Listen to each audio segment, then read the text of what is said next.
আচ্ছা, যদি এমন একটি হেলদি স্ন্যাক্সের রেসিপি দেখাই যেটা পরিবারের ছোট থেকে বড় সবাই পছন্দ করবে, যেটা কিনা এনার্জি তো যোগাবেই, সাথে সাথে ব্রেন ফাংশন ইমপ্রুভ করবে, হার্ট হেলথ ভালো রাখবে, গাট হেলথ ভালো রাখবে এবং কোলেস্টেরল এবং ডায়াবেটিসের মতো রোগগুলো প্রতিরোধ করবে, তাহলে কেমন হয় বলুন তো?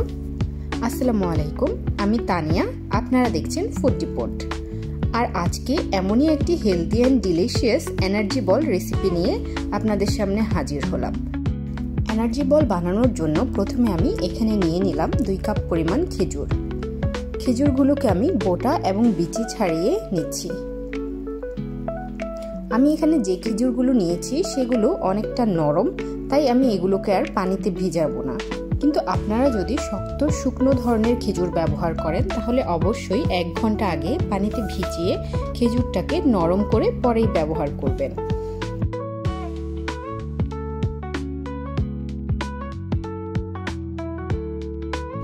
সবগুলো খেজুর রেডি করা হয়ে গেলে এগুলোকে একটি ব্লেন্ডিং জারে নিয়ে ব্লেন্ড করে নিচ্ছি।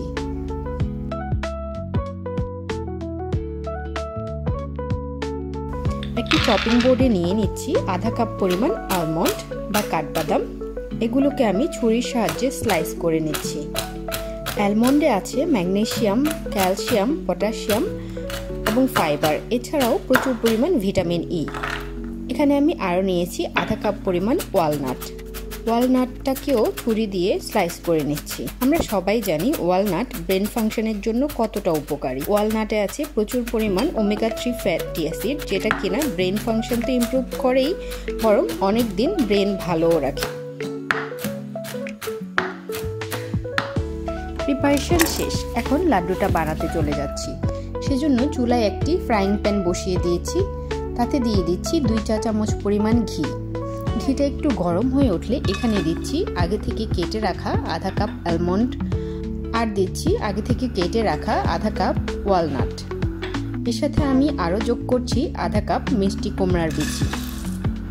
চুলার হিটটা একদম লোতে রেখে এগুলোকে 4 থেকে 5 মিনিট টোস্ট করে নিচ্ছি। অনবরত নাড়তে থাকতে হবে যাতে করে বাদামগুলোর গায়ে পোড়া লেগে না যায়। আমি এখানে আমার পছন্দ মতো বাদাম দিচ্ছি। আপনারা চাইলে আপনাদের সুবিধা মতো কিশমিশ, ক্যাশনাট বা পিনাট, অন্য যে কোনো ধরনের বাদাম বা ড্রাই ফ্রুট এখানে এগুলোর পরিবর্তে ব্যবহার করতে পারেন, তবে অবশ্যই পরিমাণটা ঠিক রেখে। 4 থেকে 5 মিনিট ভাজা হয়ে গেলে এখানে আমি আরও দিচ্ছি আধা কাপ পরিমাণ তিল, আর দিচ্ছি আধা কাপ শুকনো নারিকেল।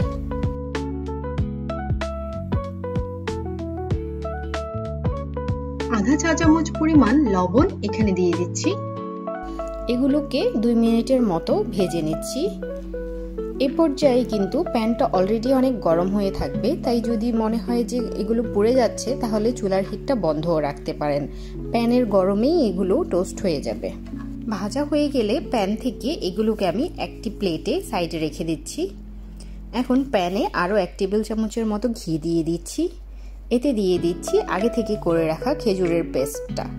2 থেকে 3 মিনিট একটু চেপে চেপে ভালো করে খেজুরের পেস্টটাকে ভেজে নিচ্ছি।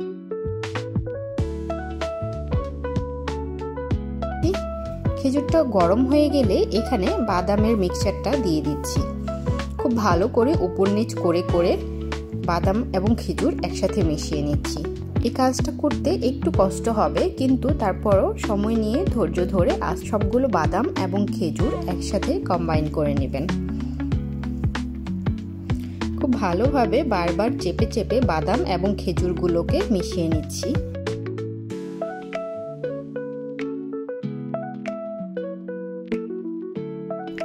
ভিডিওর এই পর্যায়ে আপনাদের কাছে একটি অনুরোধ থাকবে, যারা ভিডিওটি দেখছেন, ভিডিওটি ভালো লেগে থাকলে নিচে সুন্দর করে একটি কমেন্ট করে দিবেন।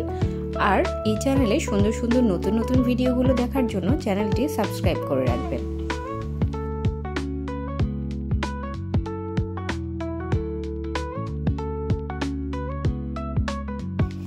মেশানো হয়ে গেলে এখন চুলা থেকে নামিয়ে গরম অবস্থায় হাত দিয়ে গোল গোল করে লাড্ডুর মতো বানিয়ে নিচ্ছি। কারণ ঠান্ডা হয়ে গেলে কিন্তু খেজুরটা আবার শক্ত হয়ে যাবে, ফলে লাড্ডুর সুন্দর শেপ দেওয়া যাবে না। তাই গরম অবস্থায় সবগুলো লাড্ডুকে হাত দিয়ে চেপে চেপে সুন্দর করে শেপ দিয়ে দিচ্ছি।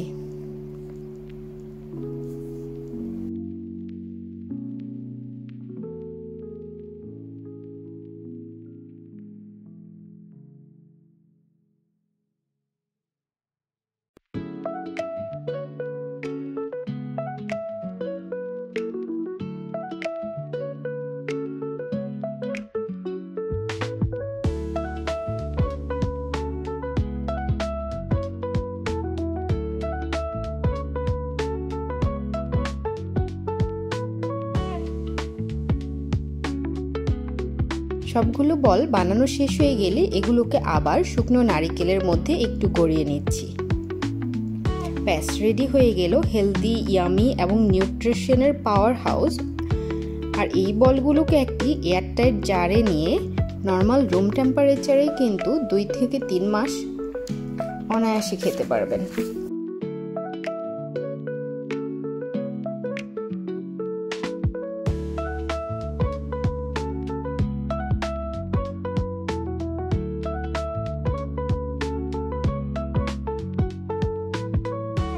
আজকে এ পর্যন্তই, আবার দেখা হবে কোনো নতুন রেসিপি নিয়ে। সবাই ভালো থাকবেন। আল্লাহ হাফেজ।